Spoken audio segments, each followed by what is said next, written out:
गीता में अर्जुन को स्वयं भगवान कह रहे हैं कि उस परमेश्वर की शरण में जा, उसके लिए उन संतों के पास जा जो तत्वदर्शी हो। इसी प्रकार हजरत मोहम्मद को उनका अल्लाह कह रहा है कि कोई और पूर्ण परमात्मा है, उसको पाने के लिए उन तत्वदर्शी संत की तलाश कर।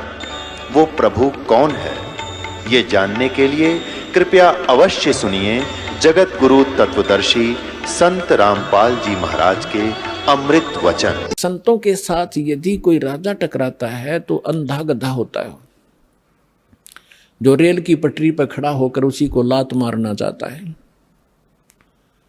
सिकंदर लोधी ने वही करा, निकाल कर तलवार और चल पड़ा अंदर कि ये 2 कौड़ी का महात्मा दिल्ली के सम्राट को ऐसी शब्द बोलता है तो आम मुसलमान के साथ ये कैसा बर्ताव करता होगा, इसकी गर्दन काट देता। अब निकाल कर तलवार चल पड़ा। फिर कौन पूछा था, किसकी हिम्मत थी भगत उसको रोक दे, जाके संत की गर्दन काट दी, 2 टुकड़े हो गए। अब ये क्रोध में आदमी करते दे है गलती, लेकिन फिर बाद में बुद्धि आती इसको, और संत सत्संग में आने के बाद इसको पहले बुद्धि आ जाती है कि ये जो करने जा रहा है इसका बहुत भयंकर रिजल्ट होगा। और जो मनमुखी होते वो करके पछताते हैं। अब सिकंदर लोधी वापस मुड़ लिया और कहता वीर सिंह, फिर बुद्धि आ गई उसको कि वीर सिंह देख, मेरे सारे उल्टे काम हो मेरे से, मैं चाहता हूं कोई पुण्य करना, मुझसे पाप होता है। आया था अपना इलाज कराने के लिए, ये घोर पाप और सिर पर रख लिया, और अब इसके गुरुजी इसके शिष्य आएंगे कबीर जी, गुरुजी की हत्या देखकर वो मुझे श्राप देंगे। आप बता रहे को बहुत शक्तिशाली और बड़े समर्थ है। अब चल वीर सिंह वापस चलते हैं, ये तो मैंने सारी उम्र भोगना ही पड़ेगा। अब वीर सिंह क्या बोल रहा है, वो राजा, वो छोटा और वो सम्राट आगे आगे चल पड़ा। जो ही बाहर निकले आश्रम से परमात्मा आ रहे थे। सिकंदर वीर सिंह ने कहा, महाराज जी तो आ गए जी, ये सामने आ गए। अब वीर सिंह ने दंडवत प्रणाम किया। अब सिकंदर लोधी डरा हुआ था कि ऐसे समर्थ बताते हैं, मेरे से अपराध भी हो गया है, तो डरते ने उसने भी दंडवत प्रणाम किया। तो परमात्मा कहते हैं, एक तीर से 2 शिकार किए दाता ने। एक तो रामानंद जी के अंदर त्रुटि थी, वह ठीक करनी थी, और जब तक अधीन प्राणी नहीं होगा, विनम्र नहीं होगा, हृदय से पुकार नहीं करेगा, तब तक आशीर्वाद काम नहीं करे। अब जब तक यह घटना ना घटती, सिकंदर लोधी के अंदर इतनी नम्रता नहीं आती, और परमात्मा भी उसके ट्रीटमेंट में जानकर नहीं कर पाते, क्योंकि वो करते नहीं ऐसे व्यक्ति को जब तक वो विनम्र नहीं होले। तो सिकंदर लोधी ने दोनों दंडवत प्रणाम की वीर सिंह ने, तो परमात्मा ने दोनों के सिर पर हाथ रखा और कहा कि इस भिखारी के सामने 2 नरेश आज कैसे प्रणाम कर रहे हैं, मेरी खैर तो है। तो ऐसे उन्होंने सिर पे हाथ रखा था और सिकंदर लोधी का वो रोग छू मंत्र हो गया तुरंत। बोलो सतगुरुदेव की जय हो, कबीर भगवान की जय हो।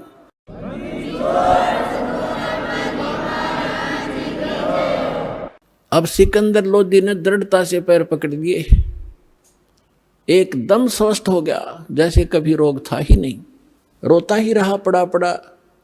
कबीर साहब ने कहा, उठो राजन उठो, क्या बात होगी।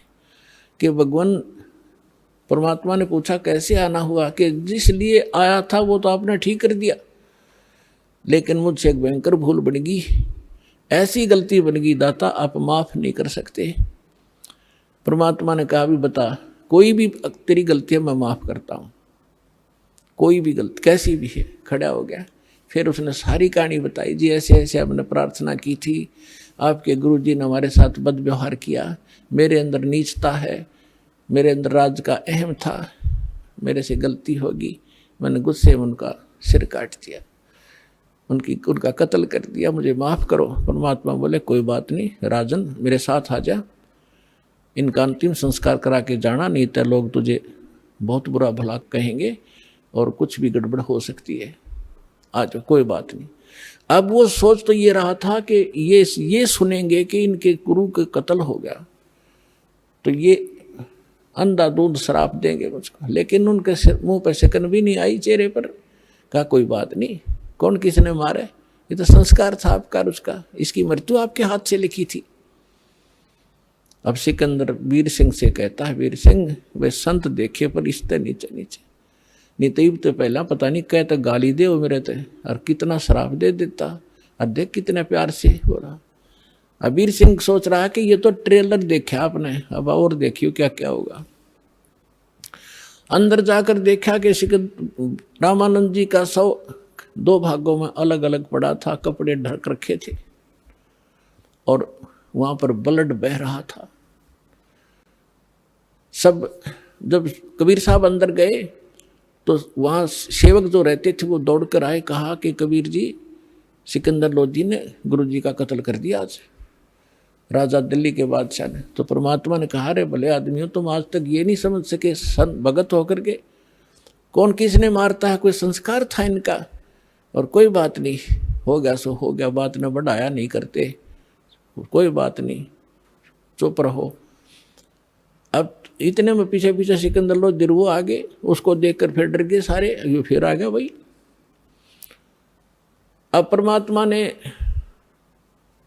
चरणों की तरफ एक पुण्यात्मा हमें शिक्षा दे रहे हैं भगवान कि गुरु के प्रति इतने समर्पित होना चाहिए आप जी ने। वो तो मालिक थे, उनको जरूरत नहीं थी गुरु की, लेकिन हम दासों का उद्धार गुरु के प्रति ऐसी श्रद्धा बिना हो नहीं सकता।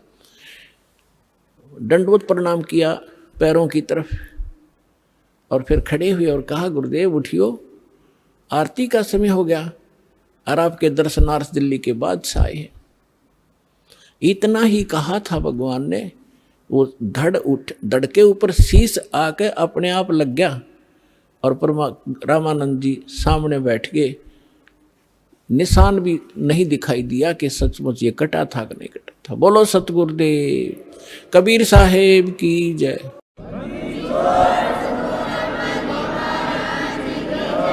अब रामानंद जी ने जब देखा सामने सिकंदर फिर खड़ा है, उसका फिर तौड़ी पड़ गई सलवटे माथे पर। तो परमात्मा ने कहा कि भगवान हम सभी एक परमात्मा के बच्चे हैं, लेकिन उधर से दिमाग हटा के कबीर साहब ने रामानंद जी ने देखा सामने, और क्या देखा कि आधे ही कुछ तो ब्लड बह रहा था और कुछ दूध, आधे हिस्से से ब्लड आधे से दूध निकला बॉडी से। तब कबीर साहब से पूछा कि हे भगवान मुझे ये कारण बताइए, मेरे शरीर से या तो ब्लड निकले, दूध का मतलब क्या, तो आधा दूध कैसे निकला। तो परमात्मा ने कहा कि जब से आप को ज्ञान हुआ है उसके बाद आपने हिंदुओं के शूद्रों से तो नफरत छोड़ दी। पहले ये ब्राह्मण लोग शूद्र जाति वालों के कपड़ा भी नहीं लगने देते थे, और जब परमात्मा शूद्र जाति में ही थे, जुल्हा जाति में जब परमात्मा की पहचान हुई, रामानंद जी ने सीने से लगा लिए थे सारे समाज के सामने। और उसके बाद कोई, उससे पहले वो केवल ब्राह्मणों को दीक्षा देते थे, अन्य को नहीं देते थे। उसके बाद सभी कौम को, हिंदुओं को वो दीक्षा देने लग गए थे। अब परमात्मा ने बताया कि स्वामी जी हम परमात्मा को तभी प्राप्त कर सकते हैं जब हमारे अंदर से राग और द्वेष दोनों नाश होंगे। आप हिंदुओं से तो नफरत करना छोड़ चुके हो, शूद्रों से, लेकिन मुसलमानों से अभी नफरत करते हो। परमात्मा के सब बच्चे हैं आपके, आज तक आप भी यही सोच रहे हो कि ये मुसलमान और ये हिंदू है। उस मालिक के जीव हैं हिंदू और मुसलमान, यहाँ हमने अलग से अपनी पहचान बनाकर हम दो बनकर दुखी हो रहे। 1 घंटे तक परमात्मा ने इसी विषय पर सत्संग सुनाया। रामानंद जी की आंखों में आंसू पड़ने लगे, कहने लगा भाई मैं गढ़ा निकम्मा आदमी था, आज तक मेरे अंदर ये दोष बरकरार था, आपने मेरी आंख खोल दी। खड़ा होकर उस महापुरुष ने सिकंदर लोधी को सीने से लगा लिया कि बेटा मेरी घड़ी भूल थी, आज मेरी आंख खोल दी मेरे बच्चे ने, भगवान है ये, लेकिन आज मेरी वो सारा दोष भी समाप्त हो गया। आज के बाद मैं किसी के प्रति कोई नफरत नहीं रखूंगा।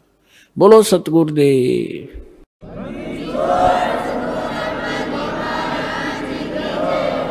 अपने आत्माओं सत्संग जो किए जाते हैं, कोई किसी कथा या पात्र बनाकर किए जाते हैं। परमात्मा ने, अब परमात्मा अपनी पहचान वहाँ कैसे कराएं? धर्मदास जी को ये उदाहरण देकर छोड़ दिया था कि अभिमन्यु को क्यों नहीं जीवित कर सके तेरे भगवान, अगर ये समर्थ थे तो अब आपके रूबरू कर दिया कि उस समर्थ परमात्मा ने वह गायें जीवित की। सिकंदर लोधी ने गर्दन काट दी रामानंद जी, वो जीवित कर दिए। और सुनाता हूँ इस भगवान कबीर साहब की शक्ति। अब जब वो कबीर साहब से सिकंदर लोधी ने अर्ज किया कि हे भगवान, हे अल्लाह के रूप, आप दिल्ली चलो मेरे साथ, और वहाँ की जनता में भी यही आग फैल रही है, हिंदू और मुसलमानों की आपस में बहुत झगड़े रहते हैं, मुझे भी चैन से नहीं रहने देते। आपके इतने निर्मल विचार हैं दाता, वो सारे एक हो जाएंगे, आप मेरे साथ चलो। परमात्मा बोले मैं ऐसे नहीं चलता, पहले मेरा शिष्य बन, तब मैं जाऊंगा। कहने लगे जी बोलो क्या? शिष्य बन गया मैं? मेरे तो जीवन ही नहीं था, आपने दान दिया है जीवन, मैं आपका शिष्य, आप मेरे मालिक हो। परमात्मा बोले सुन ले, कुछ नियम होते हैं शिष्य के, शराब मांस तमाकू छुआ नहीं का, और अपने राज्य में मुनादी कर देना, प्रतिबंध लगा देना, कोई जीवन हिंसा नहीं करेगा। अब उसने कहा कि देखो जी, मैं प्रयोग नहीं करूंगा मांस आज के बाद, ये मेरा पक्का वायदा हो लिया। तम्बाकू भी नहीं प्रयोग करूंगा, शराब तो हम प्रयोग करते ही नहीं। और दूसरी रही बात कि मैं प्रतिबंध जरूर लगा दूंगा, लेकिन मैं मजबूर हूँ, ये मुसलमान मेरी मानेंगे नहीं, और मैं ज़्यादा जोर दूंगा तो मेरा राज खत्म कर देंगे, इसलिए मैं विवश हूँगा इस बात पर। परमात्मा बोले ठीक है, तू मत खाना। अब ठीक है जी। तो मालिक को साथ लेकर परमात्मा चले गए झोपड़ी में, वो आगे अपने राज दरबार में वीर सिंह के पास। तो वहाँ शेख तकी नाम का जो गुरु था मुसलमान, उसको जाकर के राजा ने बताना ही था अपनी खुशी कि भाई आज मैं कमाल हो गया, मैं बिल्कुल स्वस्थ हो गया तकी, शेख तकी जी, हे पीर जी। और कबीर साहब ने केवल आशीर्वाद दिया था, मेरे सिर पे हाथ रखा था, मैं स्वस्थ हो गया, मेरा कति आज कोई मुझे रोग का नामो निशान नहीं है, मैं बहुत खुश हूँ। और वीर सिंह अब खाना खाऊंगा, और खूब छक कर रोटी खाई। अब कहते हैं 2 फकीर और 2 वजीर ये कभी भी एक दूसरे की प्रशंसा सुन नहीं सकते। अब उसके आग लागी कि तेरी महिमा कम और कबीर की महिमा ज्यादा होगी। तो मुंह चढ़ा लिया शेख तकी ने। सिकंदर लोधी को मालूम था कि शेख तकी रूस गया तो मुसलमान ग्रुप सारा रूस गया तेरा, और ये आग लगा देगा, तेरे राज को नाश करवा देगा। चिंतित हुआ, पूछा क्या बात है, क्यों चिंतित हो, कैसे आपने नाराज हो गए मेरे से? तो उसने कहा कि मेरी क्या जरूरत है, तुझे पीर मिल ही गया है, काफिर काफिर। अब उसने सोचे, सिकंदर लोधी ने कहा ये तिसका तो ये रोग लग गया भाई। तो कहने लगा जी क्या बात है बताओ तो, कि क्या जरूरत है तुझे? आप तू कहता ठीक कर दिया, और आप ये कहती हो रामानंद को जीवित कर दिया, मेरे सामने जीवित करके दिखाओ तब मानो मैं। अपने आत्मा सिकंदर लोधी चिंतित हो गया। अब वीर सिंह ने एक बीच का रास्ता निकाला। वीर सिंह ने कहा शेख तकी जी देखो, आप भी पीर हो, गुरु हो, और वो भी गुरु हैं। देखो संतों की लड़ाई ज्ञान की होनी चाहिए, इन सिद्धि शादियों की नहीं होती, क्योंकि वो ज्ञान से परिचित थे। आप ज्ञान की चर्चा कर लो उनके सामने, हम बुला लेते हैं, बुला लो बुला लो। अब कबीर साहब आ गए, सिकंदर लोधी और सारे बैठ गए, हजारों लोग श्रोता आ गए। तब परमात्मा ने कहा कि बोल प्रसन्न कर भाई शेख तकी।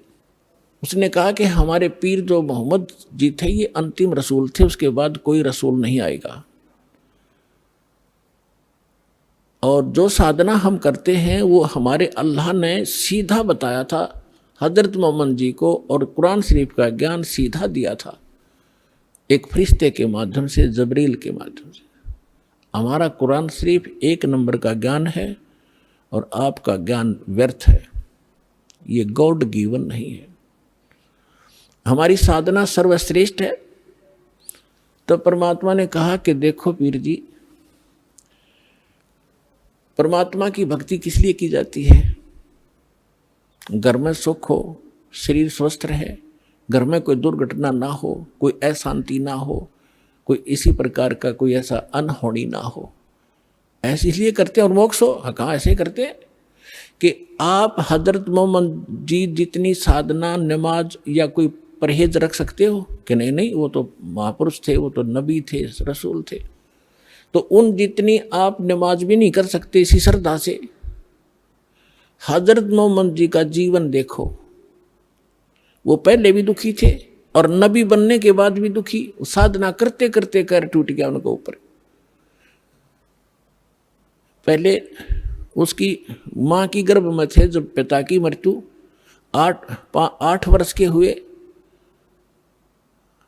जब 6 वर्ष के हुए जब माँ की मृत्यु, फिर दादा पाले था, 8 वर्ष के हुए दादा की मृत्यु, अनाथों की तरह पला। और फिर उसका 25 वर्ष की आयु में एक 40 वर्ष की आयु की एक औरत से विवाह हुआ, जो 2 बार पहले विधवा हो चुकी थी। उसके बाद उससे उसको 6 संतान मिली, 7 संतान हुई, 3 पुत्र और 4 पुत्रियां। और जब वो नबी बन चुका था उसके बाद उसकी 3 पुत्र मर गए उसकी आंखों के सामने। तो खाक साधना है तुम्हारी, और इस भक्ति से ऐसे कर टूटते रहे तो क्या भक्ति है ये तुम्हारी? अब फिट्टे मुंह हो गया उसे शेख तकी, चुप हो गया। कहने गए तो हमारे नबी की बेइज्जती करता, हम सुन नहीं सकते हैं, ये कहकर उठकर झंडी फाड़ दी। इनके पास यही है, नकलियों के पास बकवास करना। फिर सिकंदर लोधी का यह बात घर में हृदय में दचगी के सचमुच खाक साधना थी वह। लेकिन वो राजा बोल नहीं सकता पब्लिक के सामने। पब्लिक के सामने संत ही बोल सकता है। संत सर्व हितैषी होते हैं, वो केवल अपने राज के हितैषी होते हैं। अब अगले दिन सिकंदर लोधी ने परमात्मा को, कबीर जी को अपने हाथी पर बैठा लिया। अपने हाथी पर, जिसमें एक अलमारी सी एक रूम बना होता था, उसको हाथी के ऊपर, और उसमें स्वयं भी बैठी है। कबीर साहब को उसी में ले लिया और चल पड़े वापस दिल्ली को। अब रास्ते में आए, पड़ाव डाला एक नदी दरिया के ऊपर, क्योंकि वहाँ सैनिक भी काफ़ी साथ थे, वहाँ भोजन बनाते थे, नहाते धोते थे, इसलिए पानी का आसरा लेकर के वहाँ रुका करते थे सफ़र में। तो शाम ने सब अपना लेट गए, सुबह उठे। सिकंदर लोधी का दिनचर्या थी, सुबह जाकर उस पीर जी का माथा टेक्या करता, उसको खुश रखने के लिए। जब उसके टेंट में गया, मुंह चढ़ा रखा उसने, टेढ़ा मुंह कर लिया, सीधा मुंह नहीं बात करे। सिकंदर समझ गया कि इसका कोई मरोड़ी लग गई, कोई आज फिर इसका कुबद भारी है इसके मन में। विनम्र भाव से पूछा, पीर जी क्या हो गया, कि क्या जरूरत है आपने मेरी? अब तुझे मिल गया ना वो मुर्दे जिंदे करने वाला।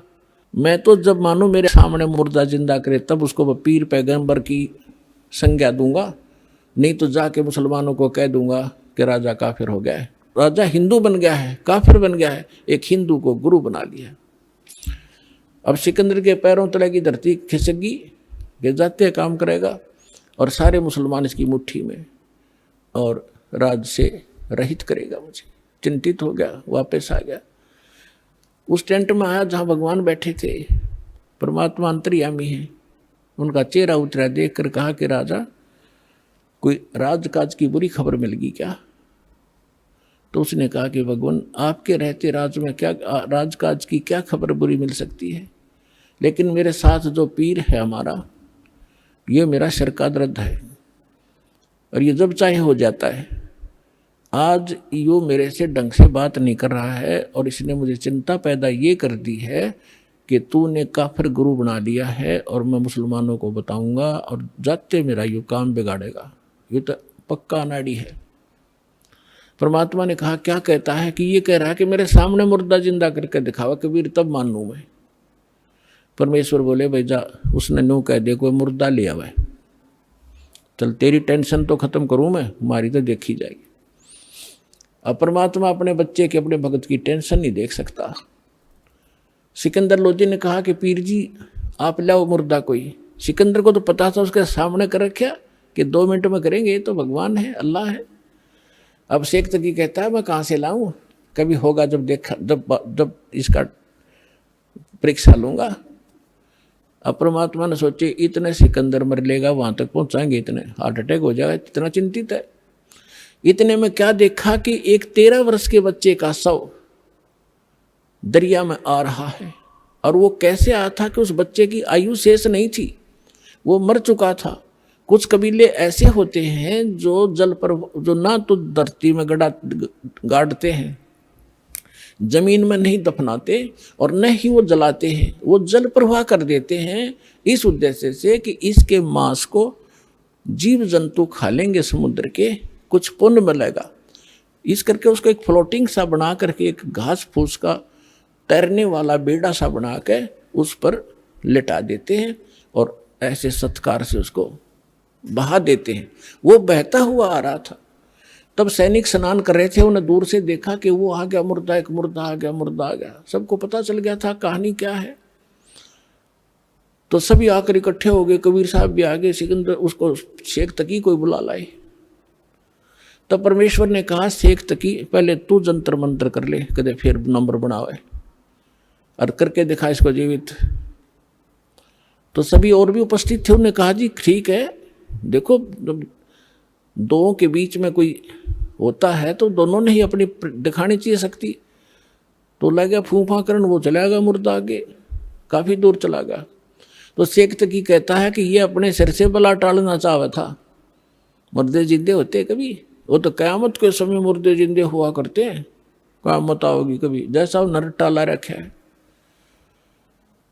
तो परमात्मा ने उस मुर्दा जो बहता जा रहा था डाउन स्ट्रीम में, जिधर पानी के बहाव में काफी 2-3 फरलांग चला गया था, 1000 गज के लगभग 1000 फुट की दूरी, तो वहां से मालिक ने ऐसे संकेत किया, मुर्दा वापस चल पड़ा, जैसे इंजन वाली किश्ती धारा के विपरीत बहकर फ्लोट होकर चलती है, और सामने आकर रुक गया, नीचे लहर चल रही है।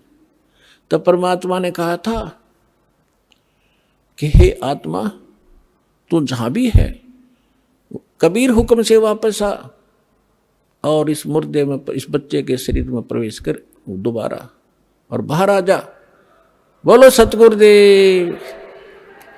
उसी समय वो बच्चा जीवित हुआ, कंपन हुई शरीर में और परमात्मा के चरणों में आके दंडवत प्रणाम किया, बोलो सतगुरुदेव।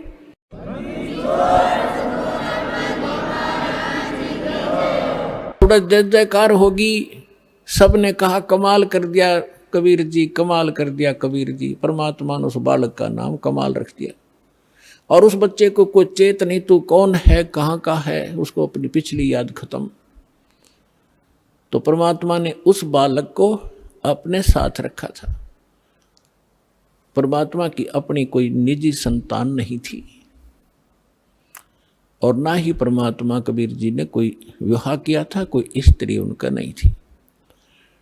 अब लंबी कहानी ना सुना करके आगे आपको बताता हूं कि शेख तकी ने एक और परीक्षा लेनी चाहिए। उसने कहा कि ये तो मुर्दा सदमे में था और सदमे वाला जीवित हो जाता है। जब जानो मेरी बेटी 10-12 काफी समय से, 1-2 महीने से कब्र में दबा रखी है, यदि मेरी लड़की को जीवित कर देगा मैं मान लूंगा कबीर इज गॉड, कबीर अल्लाह है, और नहीं तो ये भगवान नहीं है, फिर डंडोरा पीट दूंगा।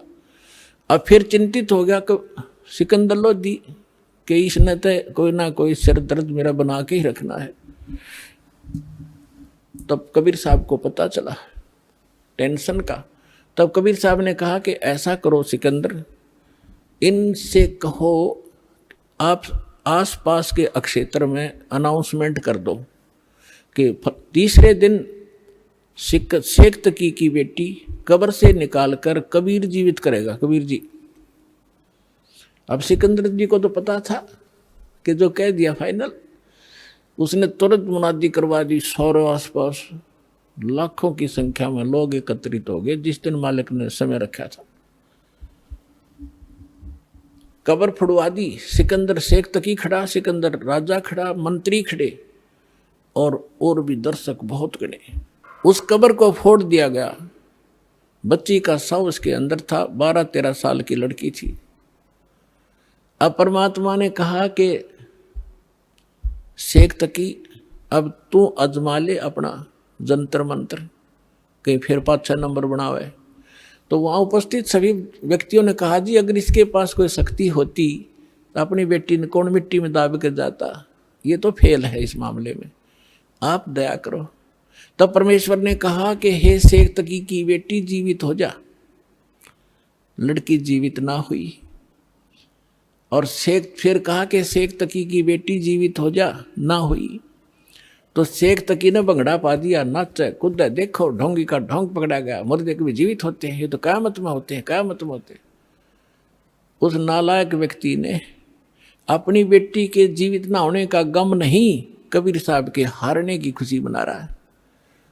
तो ये होते हैं साकेट प्राणी के लक्षण। सामने भगवान खड़ा और उसके साथ खसने लग रहे। परमात्मा ने तीसरी बार फिर कहा, वो फिर भी नहीं हुई। तो और ज्यादा जंप लगावे, कूदे, नाचे, डांस करे। परमात्मा ने कहा, डट तजा बंडे ले, तू शांति करे। वो तो उसको दिखाना था उसकी नीचता जनता को कि ये अपनी बेटी को जीवित कराने में खुश नहीं है, ये तो कबीर जी को हराने में खुश है। ऐसा साकेट व्यक्ति है। उसी समय परमात्मा ने कहा कि हे जीवात्मा जहां भी है तू कबीर हुक्म से वापस आ और इस बेटी के शव में प्रवेश कर। बेटी वापस आ। 2 सेकंड के अंदर लड़की जीवित होकर मालिक के चरणों में दंडवत प्रणाम किया। बोलो सतगुरुदेव।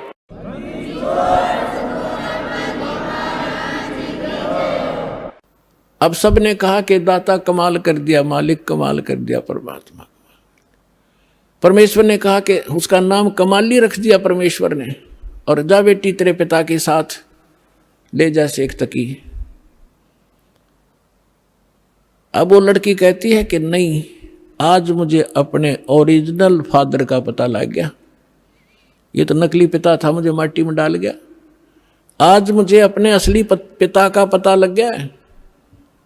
और 1.5 घंटे तक उस लड़की ने वहां कथा सुनाई, अपने पूर्व जन्म की कथा सुनाई। अपने आत्माओं, परमात्मा कहते हैं, जो जन मेरी शरण है ताका हूं दास, गेल गेल लाग्या फिरूं जब तक धरती आकाश। अब ये जो पिछली पीढ़ी का समय अब चल रहा है, और जितने पुण्यात्मा श्रद्धा से नाम लेंगे ये तो पार होंगे ही होंगे। ये तो करोड़ों की संख्या में, लाखों अरबों की संख्या में पार होंगे।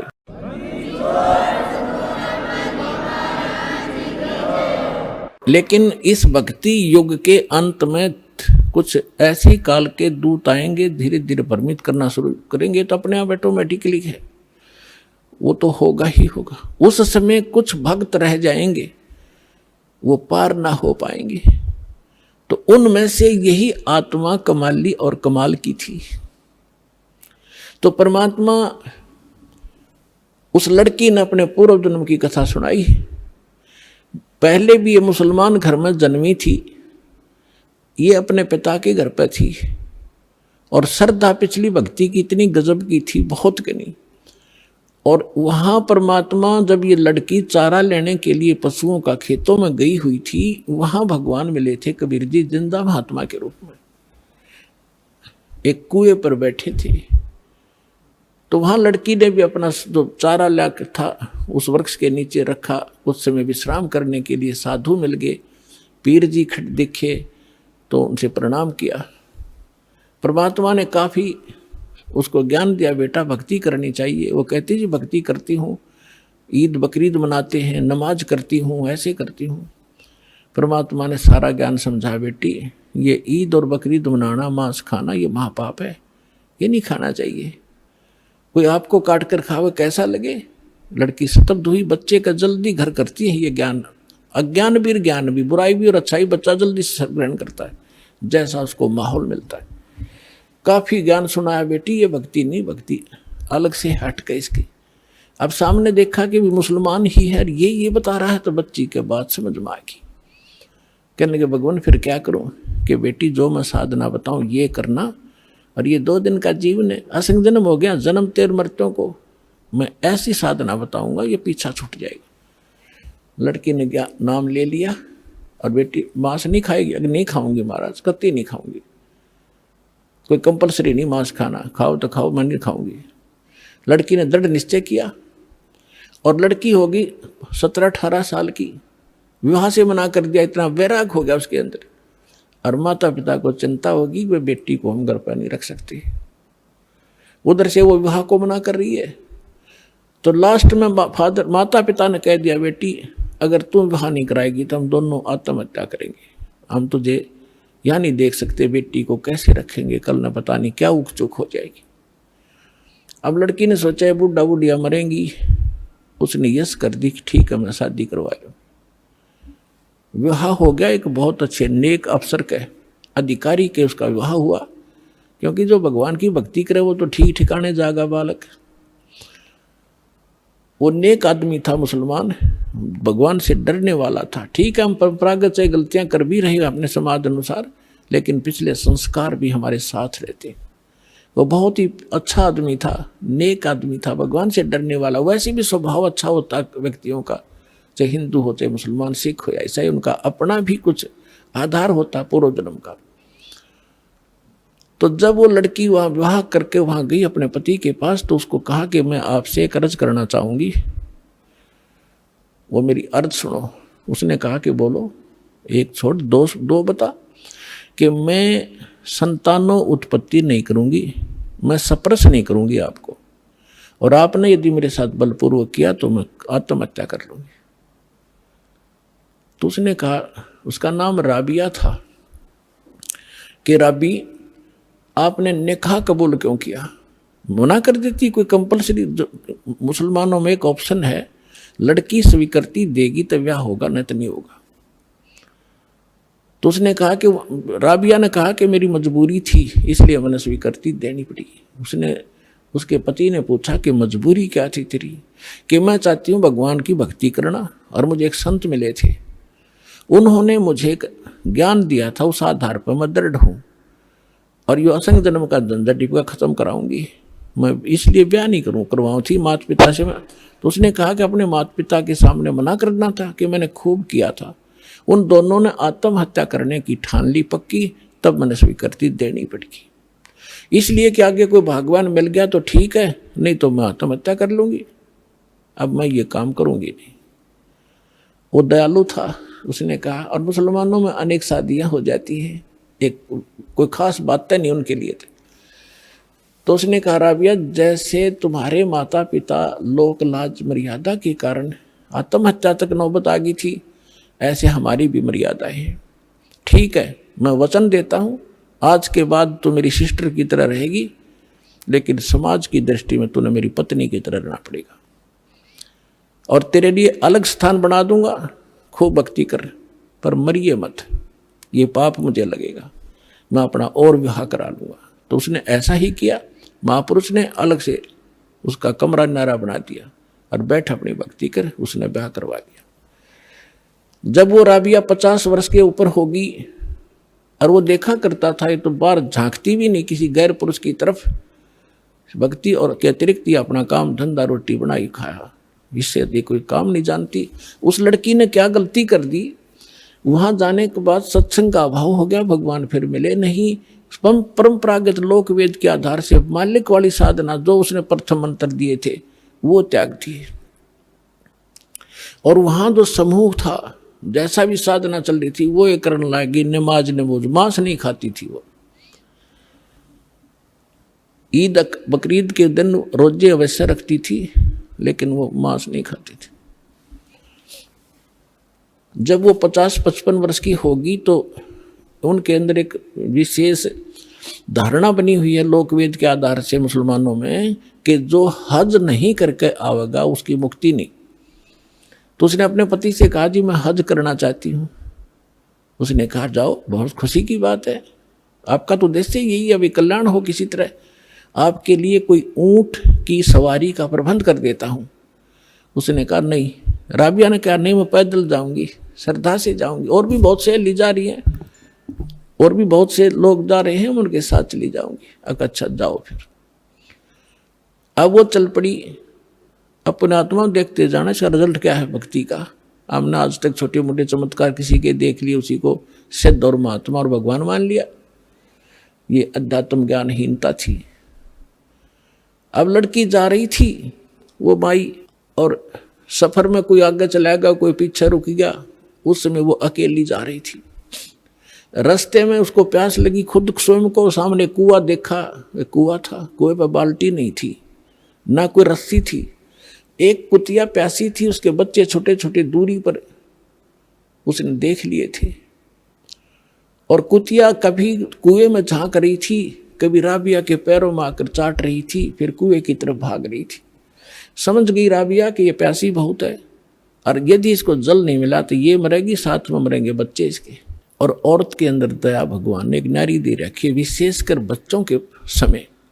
तो वह एकदम, और कुछ पिछले संस्कार थे, भगवान आत्मा थी, भगवान से कोई जन्मों से पीछे से चलती आ रही थी, फिर हम रह जाते हैं, बिचल जाते हैं, छोड़ देते, ये माया, इस माया में फंस जाते। तो उस लड़की ने देखा आसपास कोई गांव नगर नहीं, ना कोई रस्सी है ना बाल्टी है। लड़की ने अपने कपड़े उतारे, पहले मोटे मोटे कपड़े हुआ करते थे हाथ के बने हुए,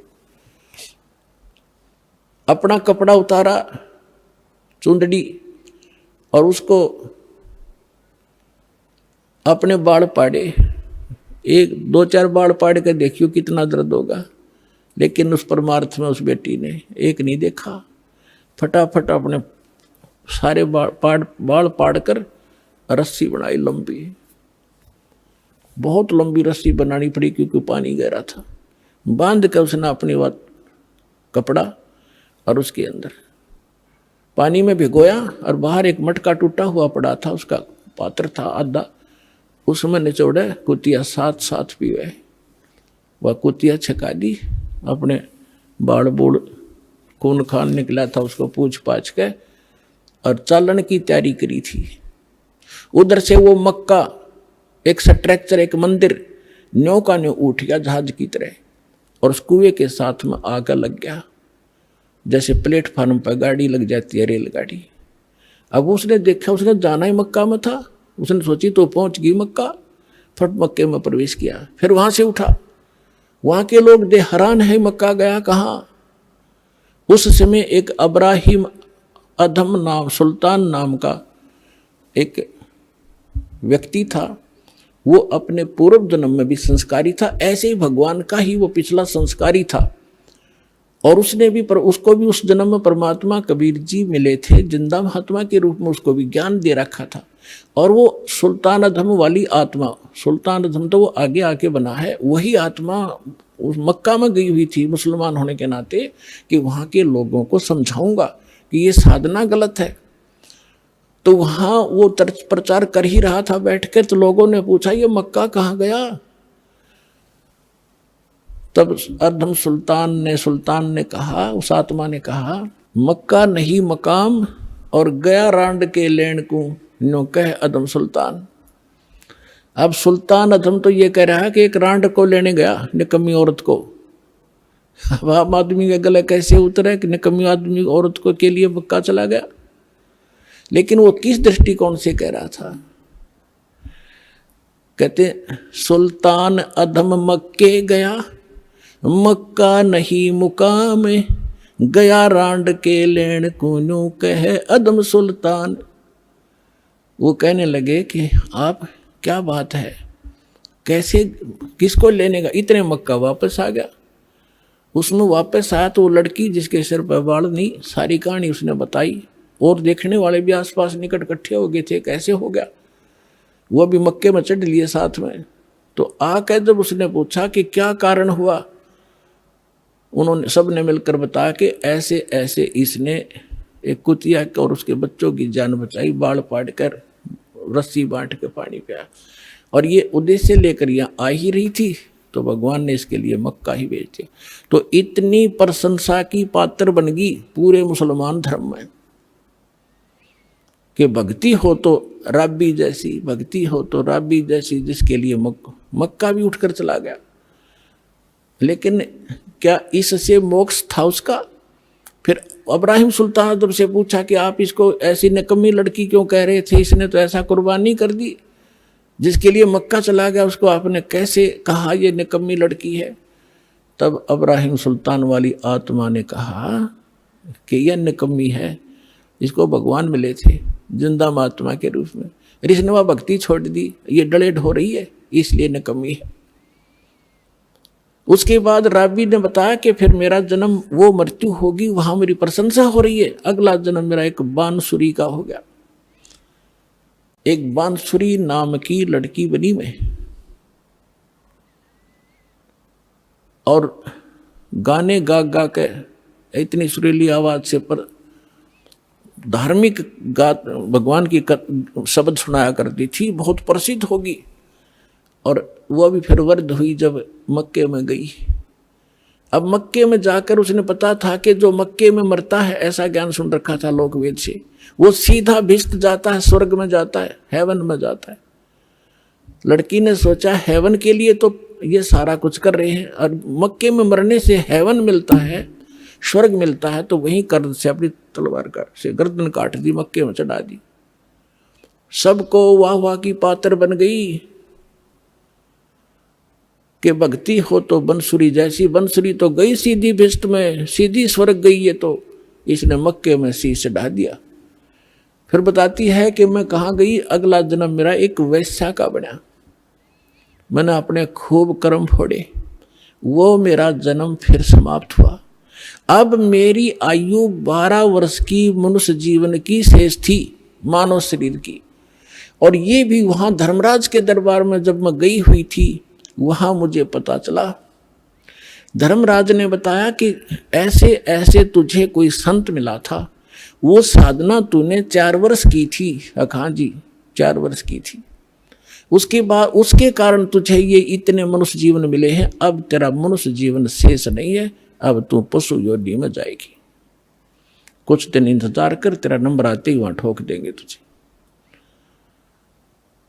तो उसने बताया कि ये आज परमात्मा खुद पहुंचे वहां पर, और धर्मराज के सामने वकालत करी वकील बन के कि ये मेरी भक्तनी थी, पिछले जन्म में मेरी साधना कर रखी है, इसको छोड़ तू अकाउंट नहीं ले सकता।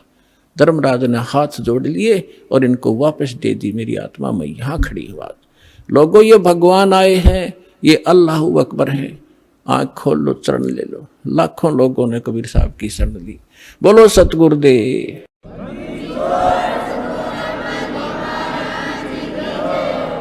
उस लड़की ने कहा, मैं आज से अपने पिता के साथ रहूंगी, मेरा जीवन शेष नहीं था।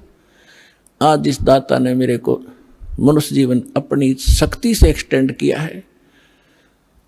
समर्थ का शरणाग हो, रंग होरी हो, भाई कदे न हो काज, राम रंग होरी हो।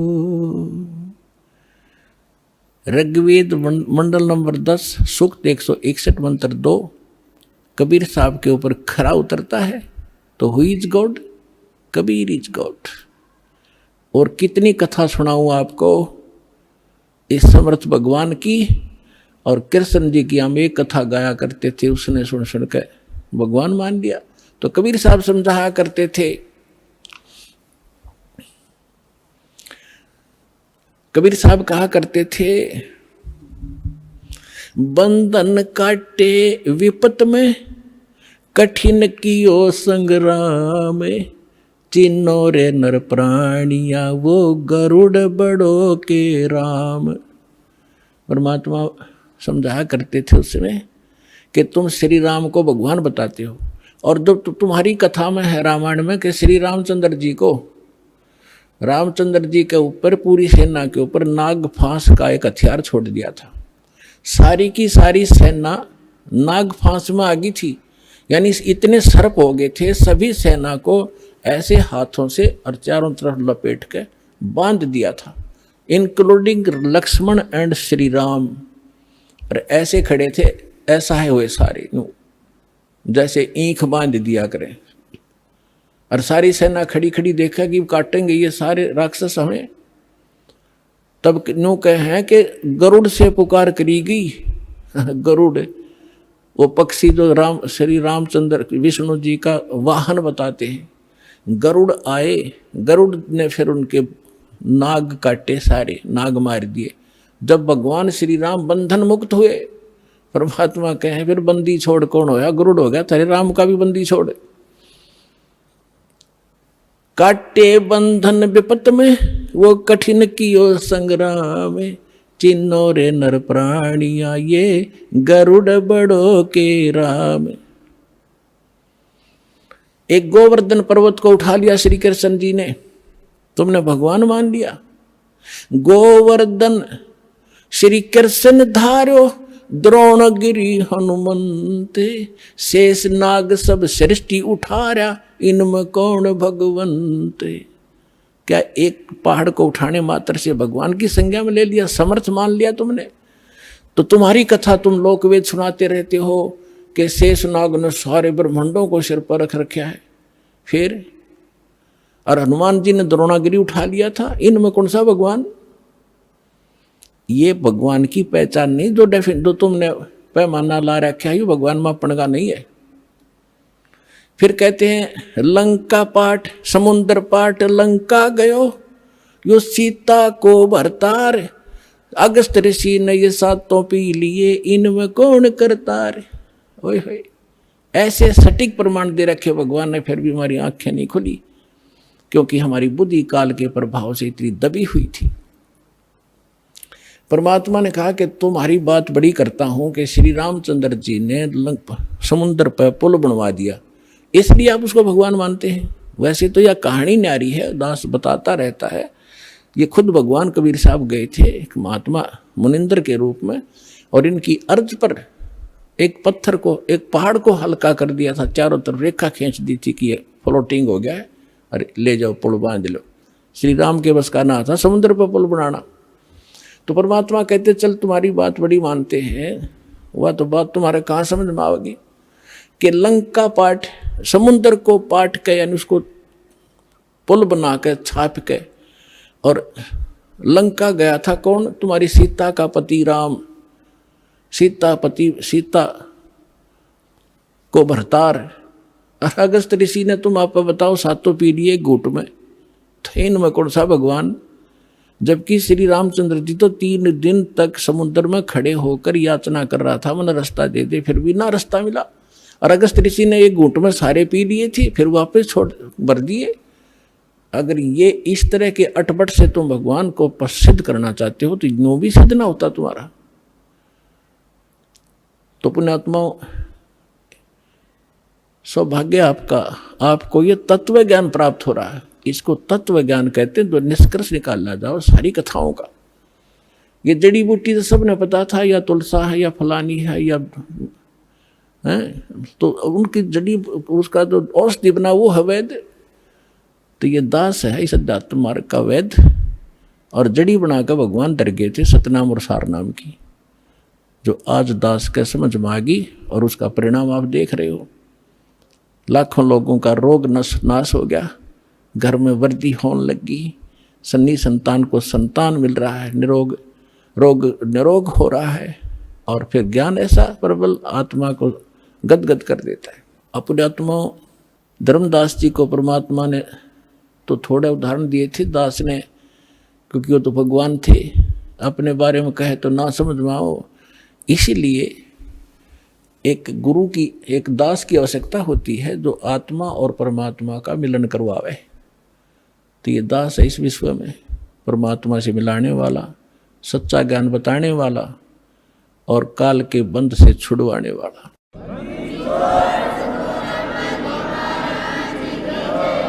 अब दूसरा प्रश्न था धर्मदास जी का कि भगवान श्री कृष्ण ने सुदामा जी के 2 मुट्ठी चावल खा के और उनको धनी बना दिया, उसका एक महल बना दिया। परमात्मा बोले एक राजा का मित्र, उसके लिए ये कोई खास बात है? तुम आप बताते हो श्री राम कृष्ण जी तो राजा थे द्वारका के, एक मित्र के लिए एक ढूंढ बना दिया छोटा सा, एक दे दिए उसमें 200 से 400 रुपये, वो सारी उम्र बतेरे उसको, तो इसी से भगवान मान लिया। अब ये दास बताएगा अपने आत्मा वैसे थोड़ी सी जो शिक्षाएं हैं, क्योंकि जो हम पहले ज्ञान सुना करते थे वो ज्ञान समझ लो प्राइमरी स्तर का था। ब्रह्मा विष्णु महेश को ये भगवान मानते थे, तो ये ज्ञान प्राथमिक पहली 5वीं कक्षा तक का समझो। और जो काल को ब्रह्म को भगवान मानते थे वो मैट्रिक तक का ज्ञान समझो, उनकी बुद्धि मैट्रिक तक समझो। लेकिन विधि ठीक ना होने से और वैसे उनको मान लेने से, वो ज्ञान होने से भी कोई लाभ नहीं था। अब जैसे हम कथा सुना करते सुदामा और कृष्ण जी की, अब इन कथाओं से भी थोड़ा सा निष्कर्ष हम साथ लेकर चलेंगे, तभी हम, क्योंकि बच्चा जो 5वीं 6वीं 7वीं 10वीं पढ़ ले तभी तो अगली पढ़ाई पढ़ सकता है। आइए अब हम उन श्रद्धालुओं के अनुभव जानते हैं जो जगत गुरु तत्वदर्शी संत रामपाल जी महाराज जी से दीक्षा प्राप्त कर चुके हैं तथा उनके द्वारा बताए गए भक्ति मार्ग पर चल रहे हैं। बहन जी नमस्कार। नमस्कार। क्या नाम है जी आपका? मेरा नाम श्वेता चोपड़ा है। श्वेता जी कहाँ से आए हैं आप? मैं होशियारपुर डिस्ट्रिक्ट से आई हूँ, वहाँ पे महलपुर एक जगह का नाम है, वहाँ पे रहती हूँ, पंजाब में। क्या कारण रहा कि आपने संत रामपाल जी महाराज से नाम दीक्षा ली? मैं पहले तो ये बताना चाहूँगी कि मैं काफ़ी दुखी रहा करती थी, तो मुझे शुरू से परमात्मा की तलाश थी। जिससे पहले मैंने शिव जी की भक्ति बहुत की है। तो उसके बाद क्या हुआ, मैं अपनी बहन के पास हमेशा ये जिक्र किया करती थी कि ऐसा क्या करें कि जिससे हमारे सभी दुख दूर हो जाएं। तो उसने मुझे बोला कि तू ज्ञान गंगा पुस्तक ले ले, उसको तू पढ़ेगी तो तेरे मतलब उसने नामदान ले लिया था, तो तू पढ़ेगी तो तेरे सब दुख दूर हो जाएंगे। वो बुक मेरे पास अप्रॉक्सीमेटली 1 साल तक पड़ी रही, पर मैंने उस बुक को नहीं पढ़ा। उसके बाद क्या हुआ, मेरे पे तकलीफ़ें बहुत ज़्यादा बढ़ चुकी थी। फिर मैंने जब उस बुक को पढ़ा तो बुक को पढ़ने से ही मेरे आधे प्रॉब्लम तो ख़त्म हो चुकी थी। फिर उसके बाद जब मैं अपनी बहन से पूछा कि ज्ञान क्या होता है, वो मुझे बोलती थी तू ज्ञान को समझ। मैं उसको यही बोलती थी कि ज्ञान होता क्या है, मुझे इसके बारे में बता। जब धीरे धीरे उसने मुझे ज्ञान समझाना शुरू किया तो मुझे पता लगा कि कुछ बात तो है। तो फिर मैंने गुरुजी के सत्संग भी देखे। तो संत रामपाल जी महाराज जी की एक एक बात जो है वेदों में जो लिखी हुई है, उसकी एक एक बात की सच्चाई को जान के मैं अंदर से मुझे इच्छा हुई कि मैं नामदान ले लूँ। तो मैं अपनी बहन को बोला कि मुझे नामदान लेना है। तो फिर उसके बाद मैंने नामदान ले लिया। और मुझे तो वेद प्रमाण की बातों के बारे में बिल्कुल भी नॉलेज नहीं थी, ना ही हमारी फैमिली में से पीछे से कोई जुड़ा हुआ था। सबसे पहले मेरी मासी जी हैं जो यूएस में रहती हैं, उन्होंने नाम लिया था। फिर धीरे धीरे क्या हुआ, जो बुक्स थी, जब मैंने ज्ञान समझा कि एक एक बुक में एक एक चीज़ जो है जो गुरुजी ने लिखी हुई है, धीरे धीरे जब मैंने बाकियों के साथ कंपैरिजन करना शुरू किया तो मुझे ये लगा कि जो गुरुजी ने बातें कही हैं वो एक एक सच है और उसमें से 0.1% बात भी झूठ नहीं है। तो ये चीज़ जो थी वो मुझे गुरुजी की तरफ बहुत ज़्यादा अट्रैक्ट करती थी, जिसकी दया से मैंने आज गुरुजी का नाम ले लिया है। श्वेता जी क्या करते हैं आप? मैं नर्सिंग कॉलेज में पढ़ाती हूँ, मैंने BSc नर्सिंग की हुई है। श्वेता जी आप एक शिक्षित महिला हैं, क्या आप ये मानते हैं कि किसी संत से नाम दीक्षा लेने से या किसी संत के आशीर्वाद देने मात्र से किसी व्यक्ति की समस्याएं खत्म हो सकती है, किसी के दुख दूर हो सकते हैं? सबसे पहले मैं आपको ये बात बताना चाहूँगी कि मेरा बेटा है जो वो इस टाइम 4 साल का है। उसको सबसे पहले तो मैंने जब नाम लिया मैंने उसको सही तरीके से फॉलो नहीं किया। मेरे बेटे को ESR, मेरे बेटे का ब्लड टेस्ट में जो है वो TB में होता है कि वो एक बीमारी है जो छाती की बीमारी है, उसमें उसकी रिपोर्ट में हाई आ गए थे काफ़ी।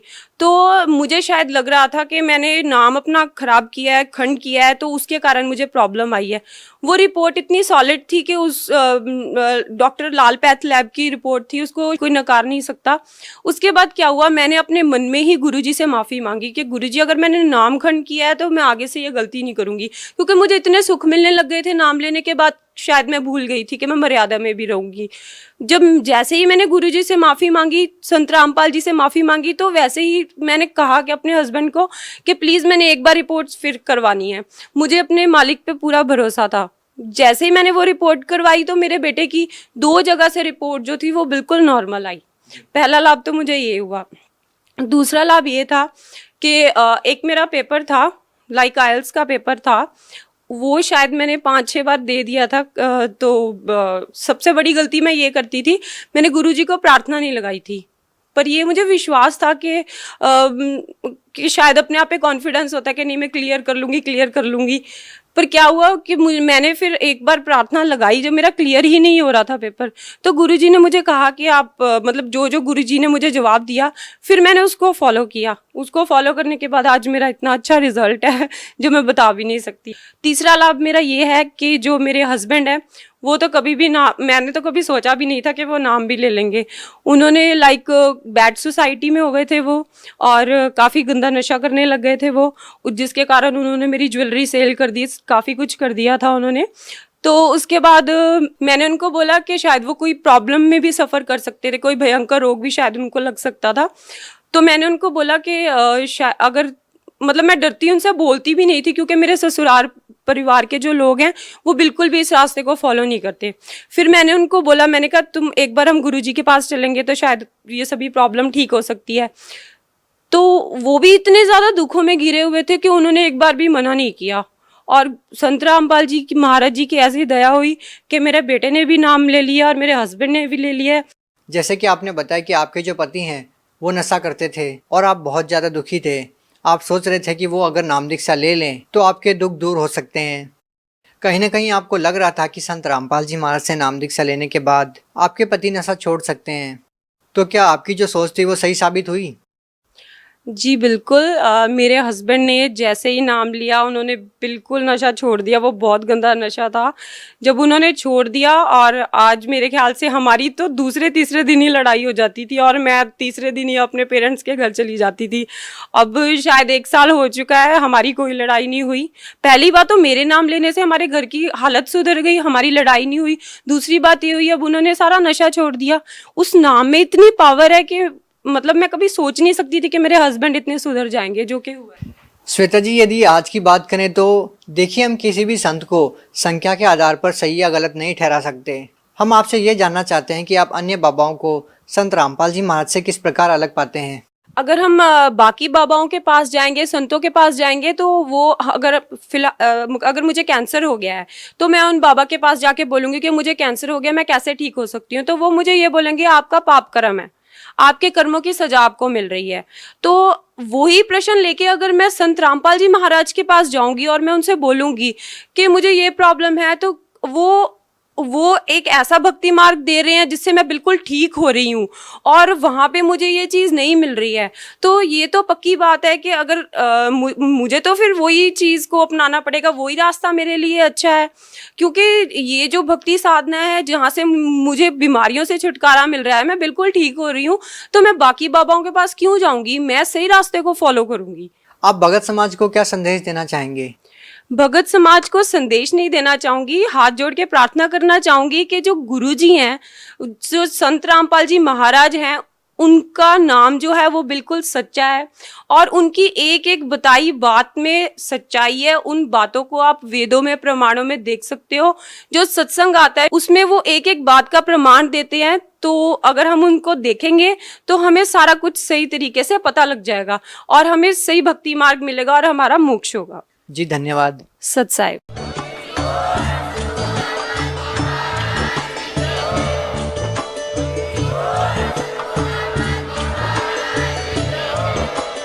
आप सुन रहे थे जगत गुरु तत्वदर्शी संत रामपाल जी महाराज जी के मंगल प्रवचन। अधिक जानकारी के लिए विजिट कीजिए हमारी वेबसाइट www.jagatgururampalji.org। संत रामपाल जी महाराज जी के शुभ आशीर्वाद से पूरे विश्व भर में 500 से भी ज्यादा नाम दीक्षा केंद्र हैं, जिन पर संत रामपाल जी महाराज जी द्वारा ऑनलाइन निशुल्क नाम दीक्षा दी जा रही है। अपने नजदीकी नाम दीक्षा केंद्र का पता करने के लिए संपर्क करें।